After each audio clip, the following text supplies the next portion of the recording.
So our topic today relates to the work of League in defending democracy. The U.S. League adopted a position in support of local news in 2024, agreeing that the decline of local news affects democracy. That position statement reads, in part, the League of Women Voters of the United States believes it is the responsibility of the government to provide support for conditions under which credible local journalism can survive and thrive. The U.S. League defines local news as accurate, in-depth coverage of government entities, including but not limited to city councils, county boards of commissioners, health departments, schools, and school boards. Our speaker today has firsthand experience with the impact declining news coverage has on civil discourse and the rise in hyper-partisanship in local nonpartisan government. And as a League member, he can offer us actionable ideas for promoting civil discourse and citizen engagement in local government.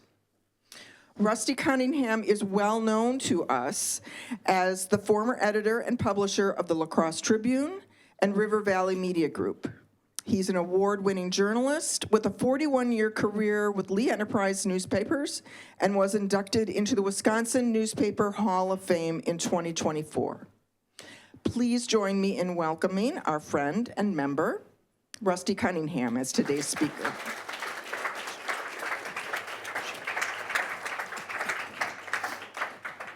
Thank you for that lovely introduction. I first of all have to apologize. Gail is not with me today.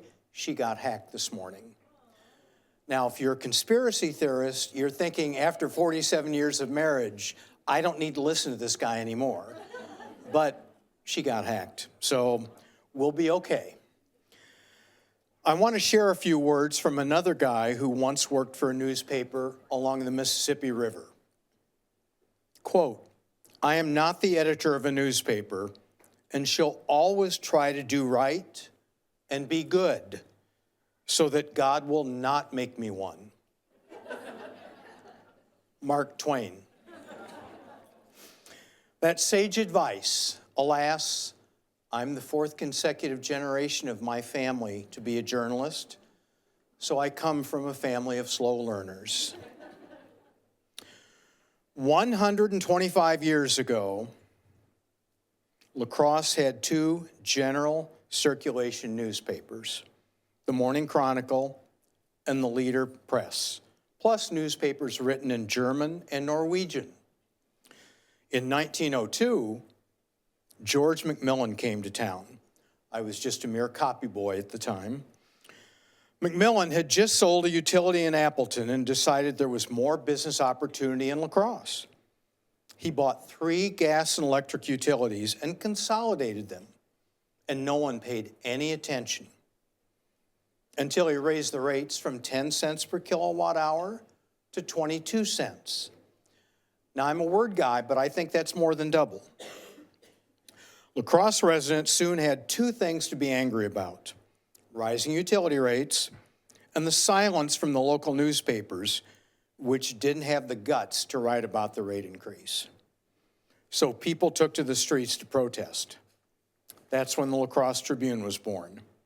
A couple of staff members from the existing papers broke off to launch the first edition of the Tribune, May 16, 1904, to report on the utility rate increase.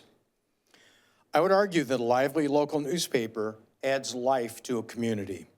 Its clippings are pressed into scrapbooks and family Bibles, stuck to the refrigerator, and emailed to Aunt Bess. Its pages fill the archives of the local library and historical society. A vibrant local newspaper can be like the town square, where people can get information about their neighbors and the government and institutions that serve them. Certainly, a reporter's tools are different today, but the goals remain the same. Report accurate, timely, relevant information that informs and reflects our community. Because of technology, there are more sources than ever of information that's available at your fingertips in an instant. Sadly, at least sadly to me, There are fewer newspapers in our country providing that local information. Where can you turn to learn about the births and deaths, the triumphs, and the tragedies of a community? When a newspaper dies, who writes the obituary? More than 3,300 newspapers have died in this country since 2005. That's nearly a third of American newspapers. They continue to close at a rate of nearly 2.5 per week. The death of those newspapers has left behind news deserts. There are 208 counties in this country without a single source of locally based news. One of those is in Wisconsin, Menominee County, and the number could grow. Add the 1,500 plus counties with just one source of local news, and that means nearly 55 million Americans have limited or no access to local information. The country has lost almost 2/3 of its newspaper journalists, 43,000, since 2005. And that doesn't include cuts to broadcast jobs. Studies show that when newspapers die, taxes increase. That's what happens when there's no longer a watchdog, no longer a notice to readers of an upcoming meeting to discuss a tax increase. More and more news and news decisions are centralized out of town or even out of state. Newspapers are rarely printed locally anymore. So where do you think the Milwaukee Journal Sentinel and Green Bay Press Gazette are printed? Peoria, Illinois. It was just announced the Minneapolis Star Tribune will be printed in Des Moines. What do you think that does to the coverage of last night's meeting or sports? Well, it's online. Well, dandy. With fewer reporters, it's harder to customize coverage to truly reflect the community like ours that is rich in healthcare or education. It's hard to get those specialized journalists who are really good at covering that kind of information, who know the questions to ask, who know the background. There are fewer local news gatherers with less experience and less local knowledge. With all the changes in technology and society, I would argue the recipe for success for local newspapers remains the same as it always has. Strong local coverage, an independent local editorial voice, strong local leadership. First, strong local coverage. Think of all the stories and editorials the Tribune wrote about advance directives. They're not exactly clickbait, you know, but I would argue they're damned important to this community. So important that our coverage contributed to our area leading the nation in the percentage of adults with signed directives. That's having an impact. Editorials. Many newspapers no longer write local editorials about local issues or provide their guidance on political endorsements or have an editorial board that asks tough questions of political candidates. To me, taking a principled stand is part of a newspaper's civic responsibility. Now, it's not always a great way to win friends, but it can be a marvelous way to move solutions forward. As a community, we've tackled a lot of difficult issues together. You know, we could have sold a lot of newspapers by promoting the conspiracy of a serial killer causing river drownings. But the facts simply did not support that theory. And editorials followed, demanding change. Our community came together to tackle the problems of binge drinking with new laws and increased awareness. Not easy in an old brewery town. We're healthier for that teamwork. Over the years, columns on the opinion page have called out a mayor who used his office in an attempt to aid the family business, and a former chancellor who thought bringing a porn star to campus in 2018 was a good idea. Little did we know. We've also collectively found ways to celebrate together, too. I think of the community support behind the La Crosse Tribune Extra Effort Awards and Jean's Day. And we've collaborated with local broadcast partners, something that happens in not very many places. to provide in-depth town hall meetings on substantive, unsexy topics like mental health, drunken driving, safe elections. More on that in a moment. You don't find many editorial boards that have community members, and that wouldn't have happened without community members like Rick Kite and Mary Jo Werner. It is indeed a tough environment for journalists and for democracy. I continue to serve on the Wisconsin Freedom of Information Council, and despite Wisconsin's tradition of transparency and a fairly strong open meetings, open records law, more and more public bodies are refusing to release public records in a timely fashion or demanding outrageous fees for your public information. For instance, there is no statewide comprehensive data tracking sexual misconduct by public school teachers against students. When the Capital Times of Madison sought public employee investigation records, school districts across the state provided cost estimates for what it would need to provide that information, public information, your information. The cost estimate, several $1,000s maybe, or the school district in Janesville said, we'll cough that up for $245,000. Are you kidding me? That's our information we're talking about. And of course, there are the troubling examples of demonizing, taunting, or threatening journalists. The President of the United States called a reporter evil for questioning the response to the deadly flooding in Texas Hill Country this summer. But thanks to dogged reporting, journalists subsequently found out that the executive director of Camp Mystic had wasted 45 minutes between being notified of the flood threat and evacuating the girls from the camp. A total of 26 of those girls died. So did the executive director. Asking questions and getting answers is not evil. In early spring, the mayor of Austin, Texas, delivered a snarky quip while describing the city's dire budget shortfall.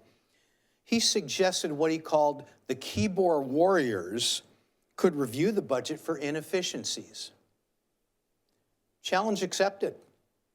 The Austin American-Statesman reviewed the financials and found that the city manager, among the highest paid in the country, at $488,000 a year, was charging lunches just about every day to taxpayers. In fact, he had expensed 150 lunches during his first year on the job at a cost of about $3,300. The newspaper looked at more records and found that other city leaders who regularly were dining on the taxpayer dollar in what appears to be a clear violation of city policy. Oh, there were charges for business class flights, high-end dinners, retirement parties costing thousands of dollars, and there were thousands spent on snacks and beverages, protein shakes, and even chewing gum. Your tax dollars at work. And I don't need to tell you about the threats to the broadcast license of those who dare question or whose comedians mock elected officials. Nearly 12,000 amendments have been proposed to the U.S. Constitution. Only 27 have been enacted. Let me read you the First Amendment. Congress shall make no law respecting an establishment of religion or prohibiting the free exercise thereof or abridging the freedom of speech or of the press or the right of the people peaceably to assemble and to petition the government for a redress of grievances. New York Times publisher A.G. Sulzberger said last month, when journalists are kept from providing independent information to the public, it becomes far easier for those in power to act with impunity or to charge lunch. Now, consider what Charlie Kirk wrote a year ago about the notion of suppressing free speech. Quote, hate speech does not exist legally in America. There's ugly speech, there's gross speech, there's evil speech, and all of it is protected by the First Amendment. Keep America free, end quote. I would argue that journalism matters, still. So does democracy. To me, they really ought to go hand in hand. So that raises the question, what can you do to get the information you need, and what source can you trust? Clearly, trust has fallen for journalists and just about every other institution, elected officials, clergy, educators. And I would argue that journalists have done a lousy job of separating journalism from that catch-all term, media. That has made it easier to label us as fake news and enemy of the American people. And newspapers have made their own trouble. Jeff Bezos has learned a lot as the relatively new owner of the Washington Post. He's learned that readers value independent journalism and an opinion page that allows two sides of the story. He's also learned that the best way to earn a small fortune in the newspaper business is to start with a large fortune. Yet at a time when public trust is eroded, I fail to understand why people turn to fake, phony websites filled with disinformation, misinformation, and outright nonsense. Now, if you attended Constitution Day at Viterbo last month, you heard about nonprofit business models that allow journalists to continue providing the watchdog function that remains crucial to democracy, both in Wisconsin and nationally. During the forum, we asked for audience suggestions from our community. And here's a couple of highlights. How can we develop a hybrid pay model, such as grants and contributions to a nonprofit structure, to bolster coverage of local news, both daily information and investigative journalism? And speaking of grants, should government be asked to contribute as it has contributed in other states? I would answer this way. Certainly local coverage funded by a nonprofit is an idea that may be worth pursuing. But be warned, the startup, 7 figures. It's not a tin cup operation to do it well. As for government funding, well, I'm always a little worried when we need to go cover government and they're helping to fund us. But maybe I'm a little too old school when it comes to that. How do you guard against fake news? And how can we be sure AI is accurate? What can a citizen do in this age of social media? Well, first of all, I would suggest know your source. Do your homework. Even journalists have been caught using AI and coming up with something not very good and certainly not at all accurate. It happened a couple months ago on the front page of the Sunday Wisconsin State Journal. A reporter was fired, an editor was embarrassed, and the institution has been questioned and its credibility damaged. Nobody wins when that happens. Nobody. Now, I commend the League for continuing to provide good sources for voters online. In addition to local news sites, mygov.wi.gov, Vote411, Ballotpedia, you've always been really good at putting out that information. But I would argue that part of the solution to misinformation is personal responsibility. I mean, honestly, if it looks fake, it probably is. It's not too much more complex than that. You're all smart people. Use your active discernment.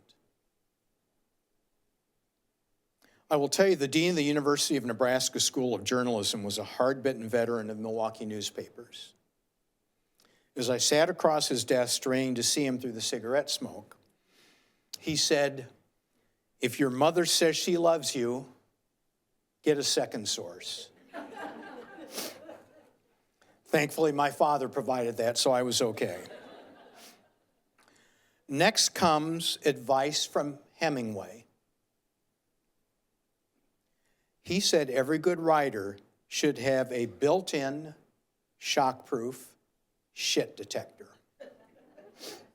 So should every citizen, so should every voter. We own what kind of information that we act upon. we're better than this. I mean, when you see a picture on the internet of Pete Davidson walking a baby hippo down Fifth Avenue in Manhattan, I mean, honestly, you believe that? We're better than this. I mean, we have to be. We have to be better than this. We often focus on bringing truth to power. Let's flip that. How about giving power to truth? That's something each of us can do. People like you are vital to civic health, that willingness to act as leaders for the greater good. Here are 4 strategies that I would strongly recommend. Be civil, be vigilant, be collaborative, and be leaders. Civility. Just last week, the League of Women Voters provided suggestions for maintaining open dialogue in a time of anger and divisiveness. Lead with empathy. Respecting listening opens doors more than judgment. Ask questions. Invite reflection instead of lecturing. Build belonging. Offer community spaces outside party lines. Model respect. Show disagreement doesn't require hostility. See the human. Remember, opponents are also neighbors and friends. As leaders, you set the tone of civility.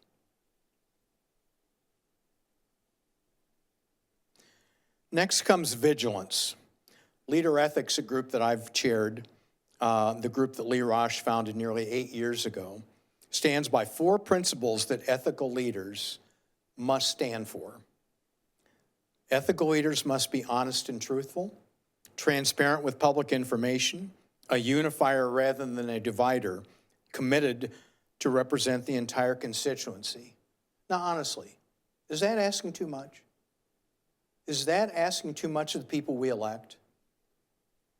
Be honest, be transparent with our information, unify instead of divide, and respect all of your constituency. I don't think that's asking too much. In fact, I think we should demand it. I think it's important to hold elected officials accountable, and not just through questionnaires. I know this will shock you, but not always are your questionnaires that you send to public officials answered by public officials, often by staff members. Sometimes the answers come as a surprise to the public officials, by the way. I found this out before. Also, talk to constituents. Ask candidates face-to-face about what they think about issues. Next, collaboration. The League already partners with groups such as Leader Ethics. And you, I know, have partnered in the past with some of these groups, but think about expanding your base. Why not partnering with the Viterbo Ethics Institute, the La Crosse Area Chamber of Commerce, Seven Rivers Alliance, UWL's Poli-Sci and Public Policy departments, among others?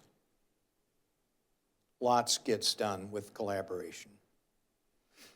That leads to leadership, your leadership. Using the power of partnership, why not develop a monthly podcast, a quarterly public forum, and interview newsmakers and tackle substantive topics? The need to increase housing to increase area workforce. A look at tax referendums. The need for fair maps, which I know is one of the things you're emphasizing. Limits to dark money in political campaigns. How to tackle the problems of rural health. What is left of the frac sand mining industry in our area? And did they clean up their mess when they left? These are all questions that I have. And again, is this clickbait? Are these sexy topics? No. So what? They're important. I think it's good to have grown-up conversations. I mention that phrase a lot when I talk about leader ethics. You know, we talk about things that are really important. I don't think that deserves an apology, do you? I think it's also an option to look at do you have members or others who would attend more public meetings, government meetings, school board meetings, and report back on some ongoing topics through a newsletter? Why not provide a legislative tracker that looks at legislation? Why not provide a comprehensive calendar of when public bodies are going to meet and what's on the agenda? Using your partners, why not develop a leadership council that acts as an editorial board, meeting with the governor the next time he's in town to ask him some tough questions? Why not have an audience-free video session with area politicians to alleviate the need for an empty chair debate? Why not meet with local assignment editors and push them on the kinds of coverage you want to see as a consumer? Coverage of specific topics. I think the League has a wonderful opportunity to continue promoting civil discourse. Great fun at the table to hear about the things that you're working on. It's so important. I think having civil discourse in our community and citizen engagement in local government is crucial. One of the stories we used to write, especially in the city of La Crosse, there are all sorts of, dozens of advisory boards. How often do they meet? How many seats are vacant on those boards? We would ask that every year or two, and it was stunning. Some of them hadn't met since 2 years ago when we asked, the last time. Or they couldn't get a quorum because they didn't have enough members. Let's find that out. Let's ask those questions. Let's challenge. I'm in a room full of people who care, who are invested in this community and making things better. Grab hold to more hands in this community, to more groups of like-minded people who care about what's going on, who want to make this better, who want to strengthen democracy, who want to make this a better place to live. I greatly appreciate the opportunity to chat today, and I would gladly answer any questions you have.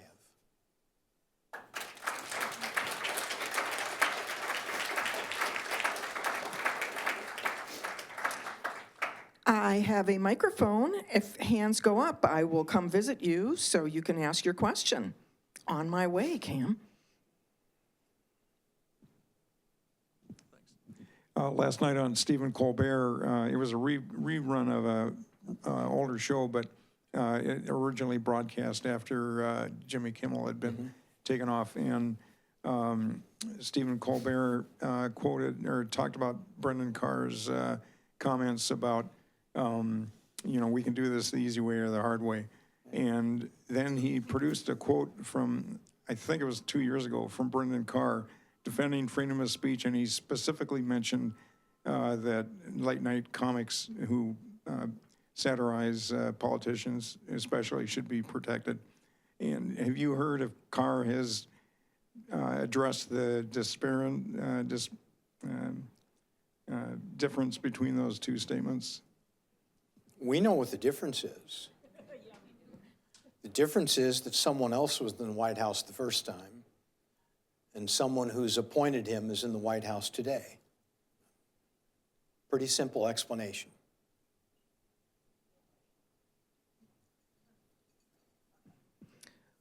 Who else has a question? We're having grown-up conversation here.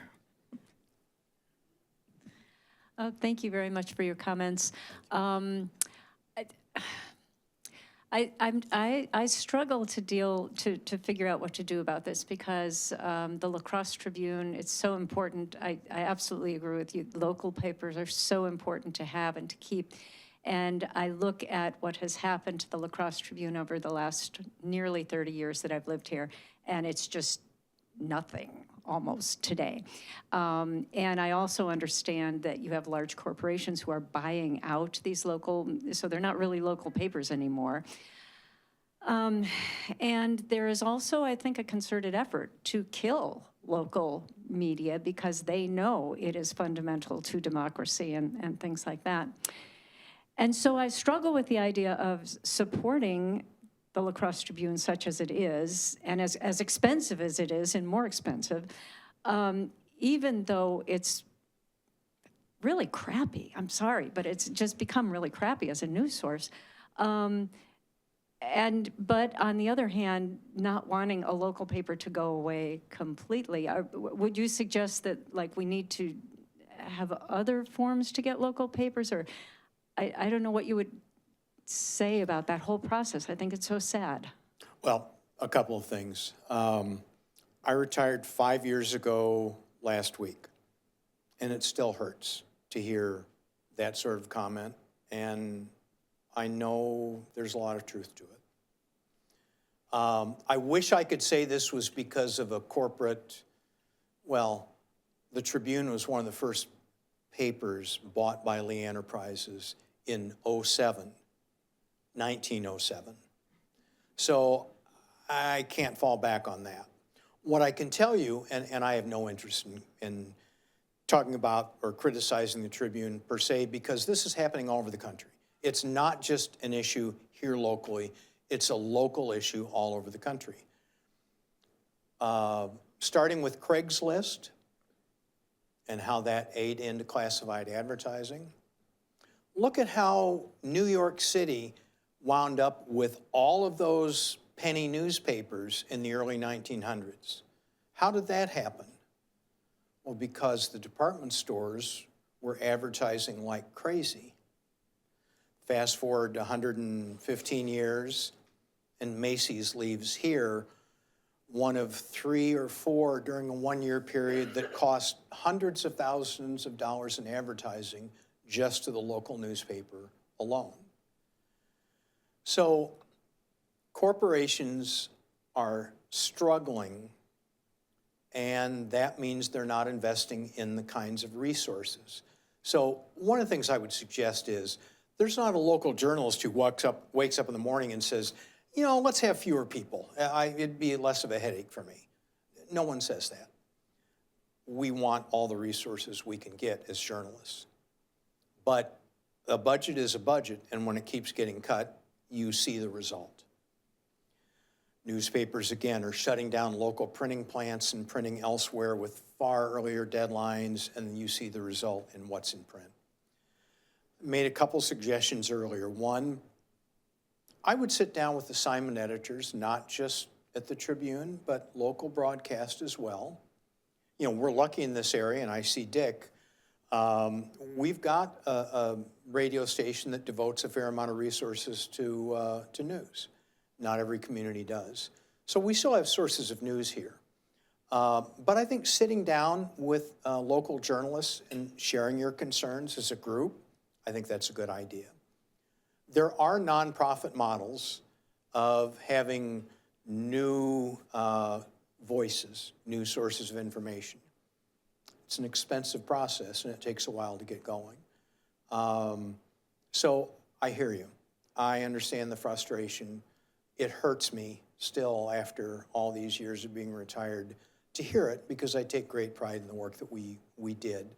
And I know journalists today are working hard. They are. But they have a lot fewer colleagues, and that's tough. I mean, right now I think the Tribune has 3 local news reporters, right? This is a county of how many people? 125,000? Yikes. That math doesn't work out too well. Got a question in the back. While we're getting the question, let me talk to you about a couple quick books I want to recommend. Ron Rada suggested this to me. Who is Government? Written by Michael Lewis with chapters written by others. You know, we often criticize the bureaucracy, whatever that is. This is a book filled with examples of government workers who do great work, just great work. And I think it's important, again, let's not demonize. Let's look at the contributions of folks. The other is Murder the Truth. And this is all about the assault on the 1964 landmark decision of New York Times versus Sullivan.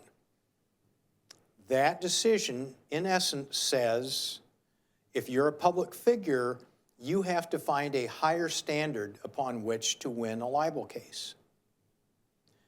And if anyone comes up to you and says, yeah, it's an outdated case, forget about it, find out how much they really know about New York Times versus Sullivan. asked two questions. Was the information in question in a news story? No, it was in an ad. Was Sullivan even mentioned in the ad? No, he just took it upon himself to sue. So this is a really interesting, albeit maddening book. And near the end includes Sarah Palin's lawsuit against the New York Times. She lost. Spoiler alert.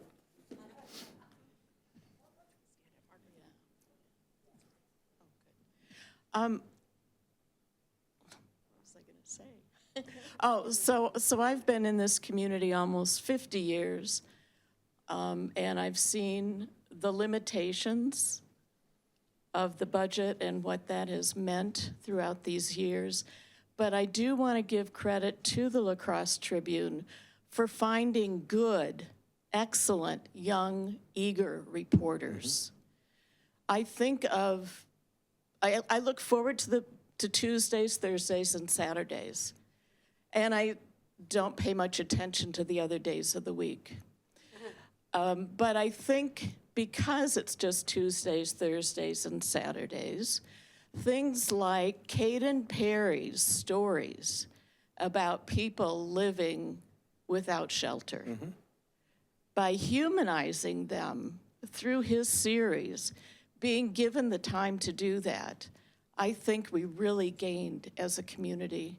So I just wanted to stand up for the Tribune and the reporters. I Thank you. appreciate that. And again, I will tell you, these are bright young people who work really hard and sometimes tell stories that may not be clickbait, but are important for the community understanding of an issue.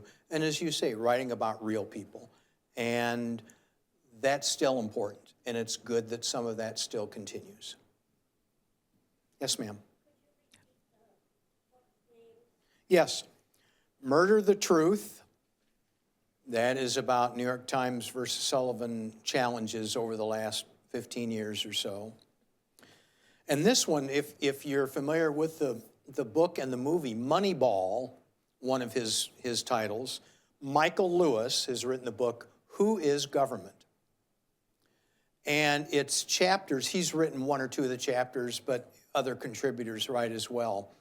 And the first chapter is about a guy who is a mine inspector.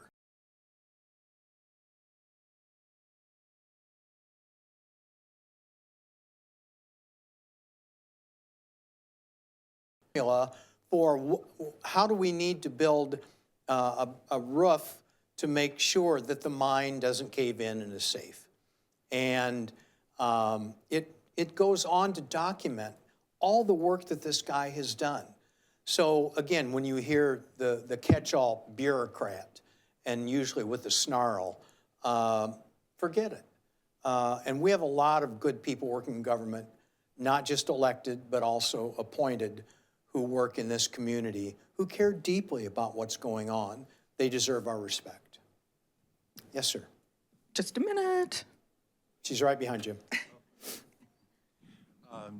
Could you advise us on where we might find the best source on state government in Wisconsin? There are several pay models. There's the Journal Sentinel. There's the Wisconsin State Journal out of Madison, a sister publication of ours. But Kathy and I were just chatting about Wisconsin Watch. That is one of the nonprofit models that specializes in state government coverage. And I shouldn't even say state government, state coverage. And they do a lot of terrific work.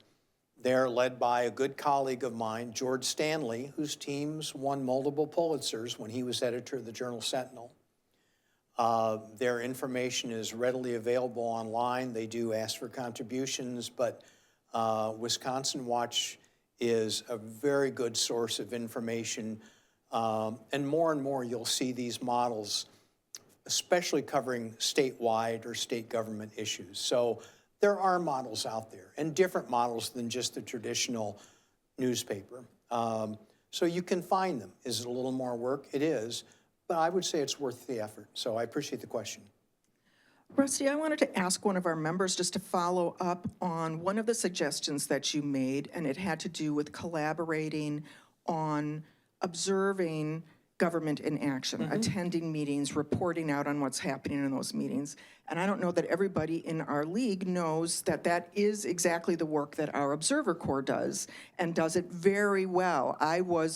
One of my great pleasures when I became president was having somebody from the city council compliment me on the work that our League Lens does, that they use that as a resource all the time to refer to not just what's happening with the city council, but when they need to know what's going on at the school board, they look to our League Lens and what our observers are reporting out on that. So I've asked Jan if she would just explain a little bit about what her team does and what it involves. Yeah, that work is really important, and I too have heard from elected officials how much they appreciate that kind of attention and scrutiny.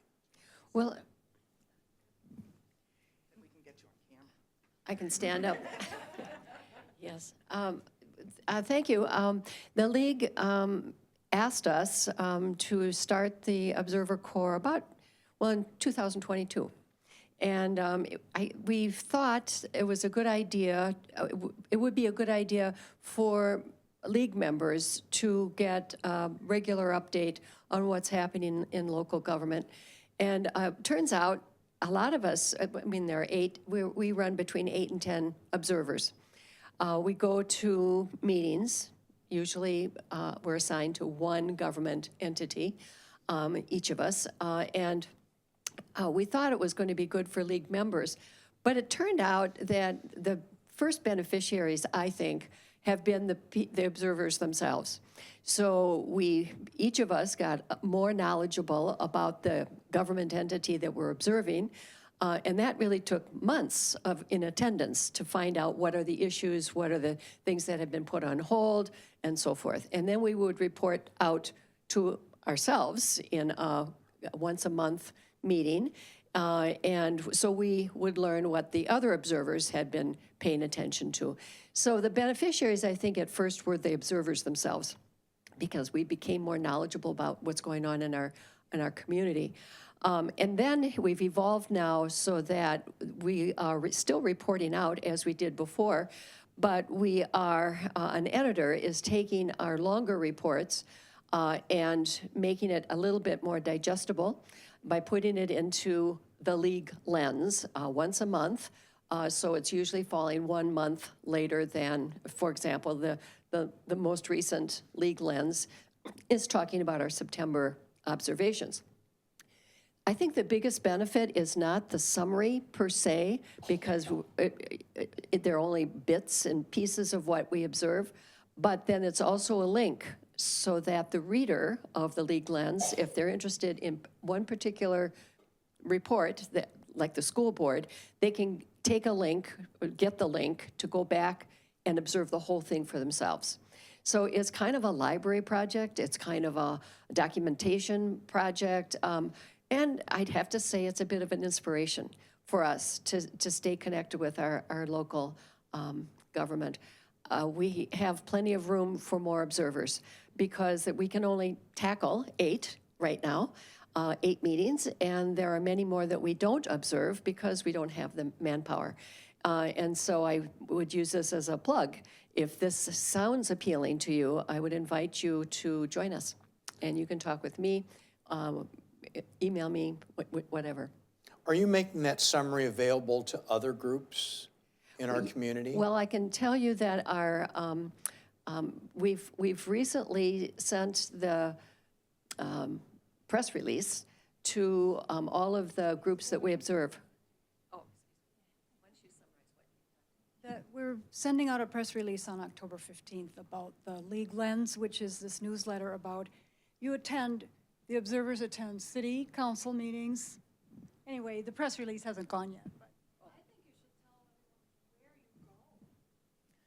you go. Yeah, which meetings do you cover, Jan? Okay, help me if I don't remember them all. So Common Council, the county board, but also Health and Human Services, J&A, Judiciary and Law, the CG, Criminal Justice Management Council, thank you, Sally, that's Sally's assignment, School Board, and Town of Campbell. Civilian Review Board. Did I get them all? And now it's a clearer link to find us on the website, and then once a month, encouraging people with the newsletter to look it up. And I think we can keep improving on availability and having those reports reach out further.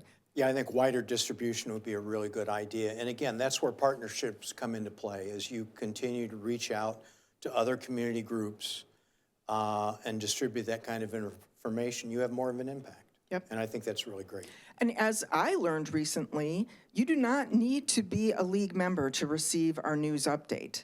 So that when that goes out to whoever is a subscriber, members and non-members alike, they have access to that same link, that same information. There's so many resources available on our website that are for the community. So that's part of what we all do as members, is try to direct people to where they can find more information. Great. Were there more? Thank you very much, Jan. I'm really glad you made the pitch, because so many times there are people who are interested in doing something that maybe is not readily apparent. You know, I don't fit in that mold. I don't really want to be out talking to people, but boy, I can sit at a meeting and I can take great notes. So, you know, whatever your skill set is, we have a job for you. Would anybody else? Oh, good, Deb. You have to stand up though. Rob says. So my question has to do with sort of the news silos. We probably all grew up with the La Crosse Tribune or the Des Moines Register or the Omaha Herald coming to our house. And now there's all these news silos that maybe aren't quite the transparency that you talked about. How do we deal with those? Well, I think there are ways of looking up different sites and figuring out who funds them, what group is backing them. Again, I think a lot of this is a level of discernment. Figuring out, do I trust these people or do I not? Do I trust the information or do I need to look elsewhere? And I think getting below the surface and figuring out, where's this information coming from? Who funds them?